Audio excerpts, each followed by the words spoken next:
আসসালামু আলাইকুম বন্ধুরা, কেমন আছেন? আশা করি সবাই ভালো আছেন। তবে এই গরমে জানি সকলেরই খুব কষ্ট হচ্ছে। আসলে সারা দেশের উপর দিয়েই তাপদাহ যাচ্ছে।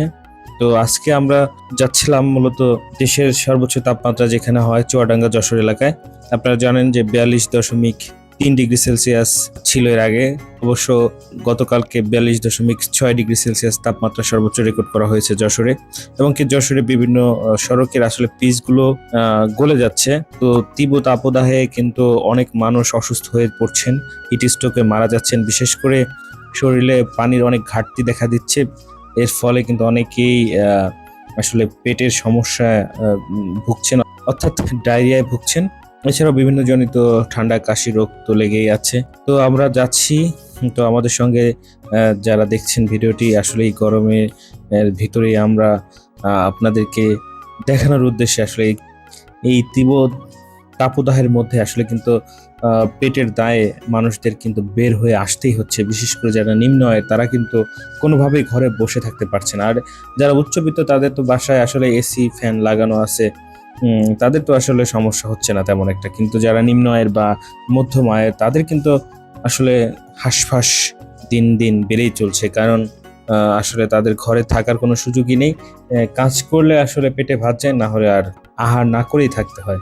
তো আমরা দেখতে দেখতে ফরিদপুর পার হয়ে মাগুরার মধ্যে ঢুকলাম। মাগুরা দিয়ে আস্তে আস্তে এগিয়ে যাচ্ছি। এরপরে যশোর দিকে আসলে যাওয়ার কথা ছিল। তো হঠাৎ করে আসলে আমরা ঝিনাইদহের ভিতর দিয়ে চুয়াডাঙ্গা যাওয়ার উদ্দেশ্যে রওনা হচ্ছি। মাগুরা শহরটা দেখতে কিন্তু অনেক সুন্দর। আপনারা জানেন যে বাংলাদেশের বিখ্যাত ক্রিকেটার, বিশ্বসেরা অলরাউন্ডার সাকিব আল হাসান এখন এখানকার আসলে তিনি সংসদ সদস্য। তার এলাকা দিয়েই আসলে আমরা যাচ্ছি। তো দেখতে পাচ্ছেন যে বাংলাদেশের সৌন্দর্য কি অপরূপ।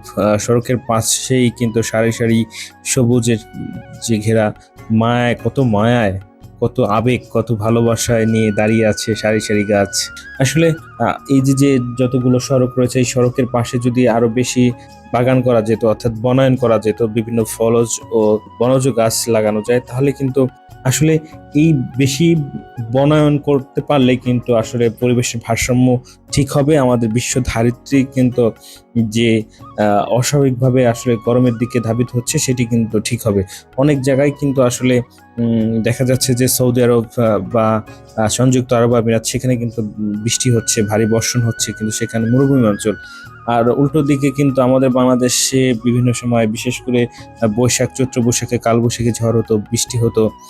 এখন কিন্তু বৃষ্টির পরিমাণ কমে গিয়েছে, অতিমাত্রায় খরা প্রবণতা দেখা দিচ্ছে। এটা কিন্তু আসলে কি জন্য হচ্ছে? এটা আসলে হচ্ছে এই কারণে, অতিরিক্ত নগরায়নের ফলে কিন্তু আমাদের দেশের যেসব বন অঞ্চল সেগুলো কিন্তু আমরা ধ্বংস করে দিচ্ছি। এই যে ধ্বংসের ফলে কিন্তু আসলে এগুলো হচ্ছে। আমরা কিন্তু ইতিমধ্যে ঝিনাইদহ শহরের মধ্যে প্রবেশ করছি। তো যেমনটি জানাচ্ছিলাম যে আসলে নগরায়নের ফলে আসলে বিভিন্ন বন জঙ্গল কেটে আমরা সাবার করে দিচ্ছি, এবং এর ফলে কিন্তু আমাদের যে আসলে যে পরিমাণ সবুজায়ন থাকা দরকার ছিল পৃথিবীতে,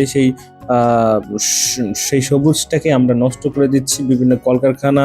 এবং জানেন যে বিশ্বের প্রভাবশালী দেশগুলো যে সময় কোল্ড ওয়ার চলছিল, তখন পারমাণবিক বোমার যে পরীক্ষা নিরীক্ষা চালিয়ে তারা বিপুল পরিমাণে কিন্তু আসলে যে পৃথিবীর ভারসাম্য, সেই ভারসাম্যটাকে নষ্ট করার চেষ্টা করেছে। এর ফলে কিন্তু আসলে পৃথিবী উষ্ণায়নের দিকে এগিয়ে যাচ্ছে, এবং একটা সময় দেখা যাবে যে অ্যান্টার্কটিকার সকল বরফ গলে যাবে, এবং আমরা বিশেষ করে যারা ঠিক সাগরের নিকটবর্তী নিম্নবর্তী দেশগুলো রয়েছে, সেইগুলো কিন্তু আসলে পানির নিচে একসময় তলিয়ে যাবে। যেমনটা আসলে হিন্দু সনাতন ধর্মের প্রবর্তক শ্রীকৃষ্ণের যে দ্বারকা নগরী ছিল, সেটি কিন্তু যেমন পানির নিচে তলিয়ে গিয়েছে, আমরাও একসময় এরকম আসলে পানির নিচে তলিয়ে যাব। তো এর জন্য কিন্তু আসলে আমাদের এখন থেকে সবাইকে সচেতন হতে হবে।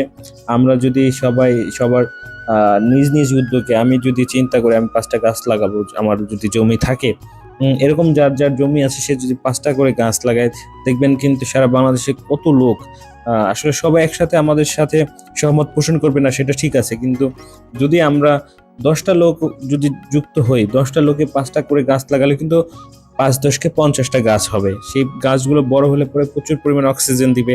সেটা কিন্তু আমাদের পরিবেশের ভারসাম্যের জন্য একটু হলেও আগাবে। ঠিক এইভাবে আপনার স্থান থেকে আপনি এগিয়ে যান, আপনি আপনার জায়গা থেকে কাজ করার চেষ্টা করেন। তাহলে কি হবে, যে কিছু না হওয়ার চাইতে কিছু হওয়াটা ভালো। অর্থাৎ একদম ধরেন আপনি কিছুই করলেন না, কিন্তু আপনি তাহলে কিছুই হলো না। আর যদি আপনি একটা চেষ্টা করেন, একটা গাছ লাগান, তাহলে কিন্তু একটা ধাপ এগোলো। তো এইভাবেই কিন্তু আমরা চাইলেই পারবো। আসলে মানুষ চাইলে সব পারে। মানুষ যেভাবে পৃথিবীতে আমাদের মানুষের চাইতেও শক্তিশালী যেসব প্রাণী রয়েছে তাদের উপর নিয়ন্ত্রণ যেভাবে রেখে চলেছে, ঠিক সেভাবেই কিন্তু এই ধারিত্রীকে বাঁচাতে হলে, আমাদের এই পৃথিবীটাকে বাঁচাতে হলে আমাদেরকেই পদক্ষেপ নিতে হবে। তাই আসুন আমরা সবাই প্রত্যেকের স্থান থেকে 5টি করে গাছ লাগাই। সবাইকে অসংখ্য ধন্যবাদ ভিডিওটি দেখার জন্য।